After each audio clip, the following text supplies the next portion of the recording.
بسم اللہ الرحمن الرحیم والصلاة والسلام علی رسولہ الکریم وعلی آلہ وصحبہ اجمعین، اما بعد۔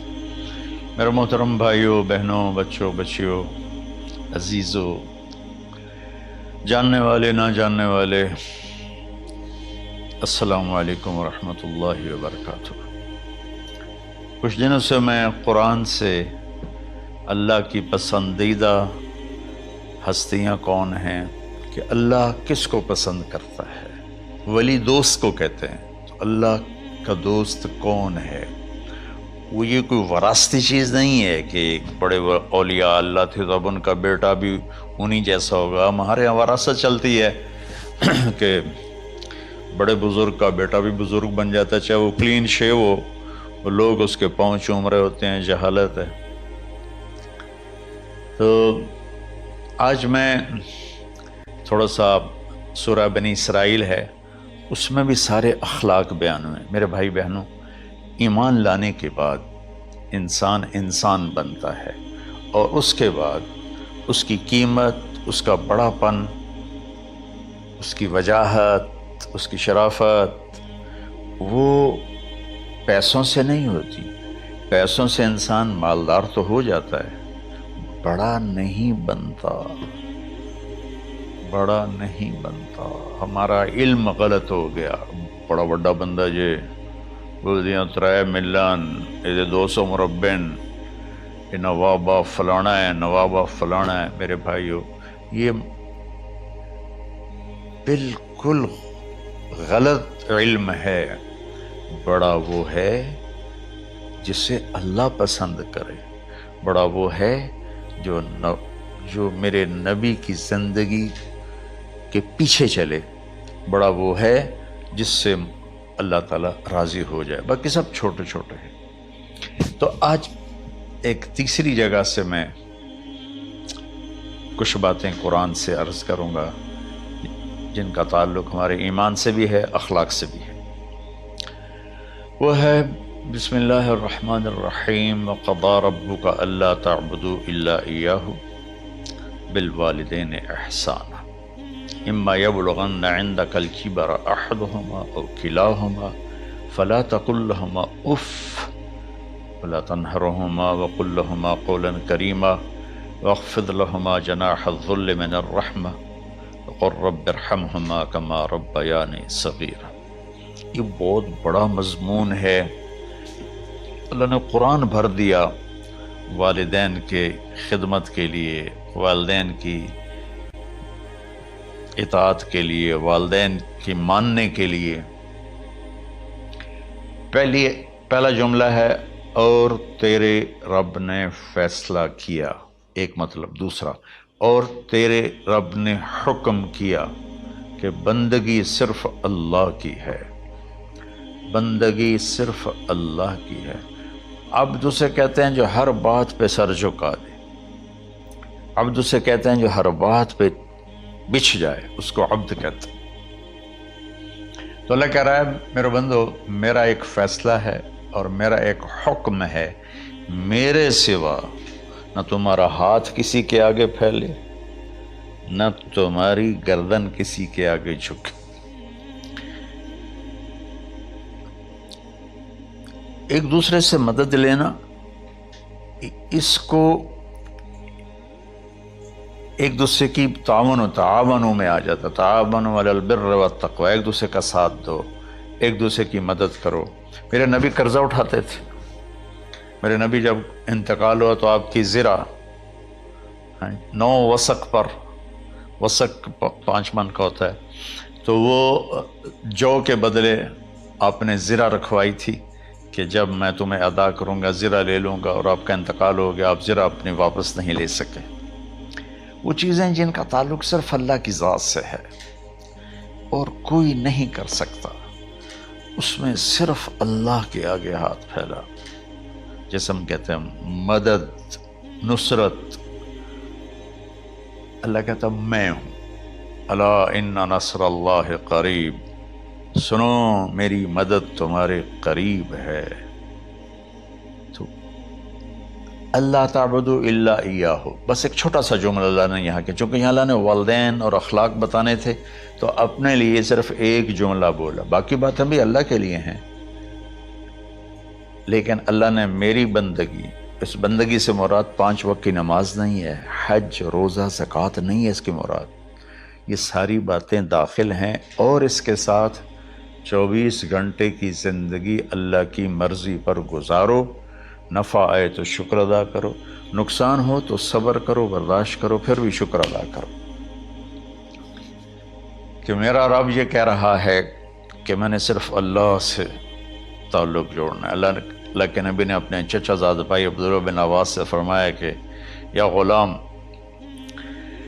اے نوجوان، اسی کا بکلمات فاحفظہ، میں تمہیں چند باتوں کی وصیت کرتا ہوں، کیا؟ احفظ اللہ، احفظ اللہ یحفظک اللہ، یحفظک اللہ، اللہ کے اوامر کی حفاظت کر، اللہ تیری حفاظت کرے گا۔ احفظ اللہ تجدہ تجاہک، تو اللہ کے اوامر، اسلام، حلال حرام کی پہچان کر کے زندگی گزار تو اللہ کو ہر وقت تو اپنی مدد کے لیے تیار پائے گا۔ اور لمبی حدیث ہے، عشاء کی نماز کا وقت ہو رہا ہے، اس میں وہ جملہ جو اس میرے مضمون سے متعلق ہے، وَإِذَا سَأَلْتَ فَاسْأَلِ اللَّهِ، جب بھی مانگو اللہ سے مانگو، جب بھی مانگو اللہ سے مانگو، اللہ کے سوا کوئی دینے والا نہیں ہے، صرف اللہ ہے دینے کے لیے۔ وَإِذَا اسْتَعَنْتَ فَاسْتَعِنْ بِاللَّهِ، اور جب مدد کے لیے ہاتھ اٹھاؤ تو صرف اللہ کو پکارو، جب ضرورت حاجت کے لیے، مدد کے لیے ہاتھ اٹھاؤ تو اپنے اللہ کو پکارو۔ تو یہ حدیث کی بات بھی ہے اور یہ قرآن کی بات بھی ہے۔ اس کے بعد آگے اللہ کہتا ہے وَبِالْوَالِدَيْنِ إِحْسَانًا، اور اپنے والدین کے ساتھ احسان کرو۔ احسان کا کیا مطلب ہے؟ اللہ آگے اسی کی تشریح کر رہا ہے۔ ویسے احسان کا مطلب عربی میں ہوتا ہے، یہ جو ہمارا اردو کا احسان ہے، میں تیرے تو احسان کیتا تو ہوں میں نالے کی کر رہے ہیں، یہ بھی مطلب ہے، لیکن احسان کا اصل مطلب ہوتا ہے، احسان حسن سے ہے، حسن، حسن سے الف، 2 الف ملے اور احسان بن گیا۔ احسان کا مطلب ہوتا ہے کسی بھی کام کو جو دنیا کا ہے، دین کا ہے، اسے انتہائی خوبصورت طریقے سے کرنا۔ جیسے کسی دلہن کا میک اپ ہوتا ہے نا، تو 5-6 گھنٹے 4 گھنٹے کے بعد وہ کہتی ہے، جو ہوتی ہے اس کا میک اپ کرنے والی، کہ جی بس یہ مکمل ہو گیا ہے اور اب اس سے آگے نہیں ہے۔ تو آخری اچھائی کی آخری انتہا پر پہنچ کے کام کرنے کو احسان کہتے ہیں۔ تو میرا اللہ کہہ رہا ہے، میرے بندو، اپنے والدین کے ساتھ وہ کرو کہ جو بھلائی کی، خدمت کی، ماننے کی آخری حد ہے۔ سبحان اللہ۔ وبالوالدین احسان، بالوالدین پہلے ہے، احسان بعد میں ہے۔ اللہ تعالیٰ نے باقی سب کو پیچھے کر کے فرمایا کہ دیکھو خاص طور پہ ماں باپ کے ساتھ وہ رویہ کرو کہ ان کے دل سے دعائیں نکلیں۔ چند دن پہلے ایک والد یوں ہاتھ اٹھا کے کہہ رہا تھا اپنے بیٹے، اکلوتا بیٹا، میں منگنا اللہ کو لو، اللہ تینوں چاہ لوے۔ باپ بیٹے کے لیے یہ دعا مانگ رہا تھا اور بیٹا اکیلا ہے، یہ بد دعا باپ کر رہا تھا۔ تو بھائیو، ایسی اولاد نہ بنو جس ماں نے پیٹ میں 9 مہینے اٹھایا، پھر جننے کی تکلیف برداشت کی۔ ایک شخص آیا حضرت عبید بن عمیر کے پاس کہ حضرت میں نے ماں کو اپنے کندھے پہ بٹھا کے پیدل حج کرایا ہے، مینا لے گیا، عرفات لے گیا، مزدلفہ، پھر مینا، پھر مکہ، تو کیا میں نے ماں کا حق ادا کر دیا؟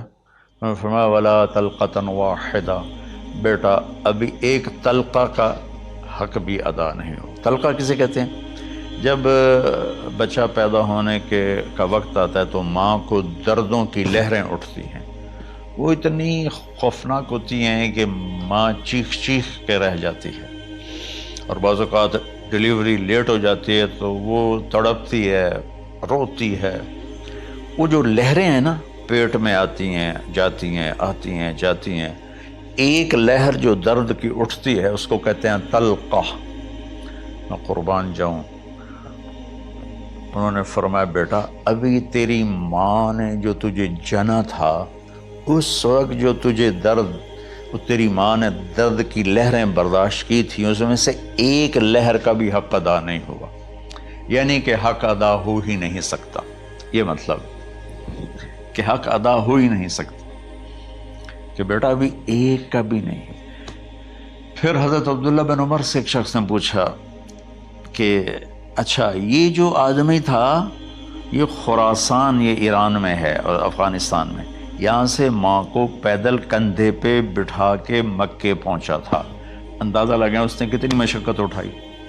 اور عبید اللہ بن عمر کہتے ہیں بیٹا ابھی ایک لہر کا حق ادا نہیں ہوا۔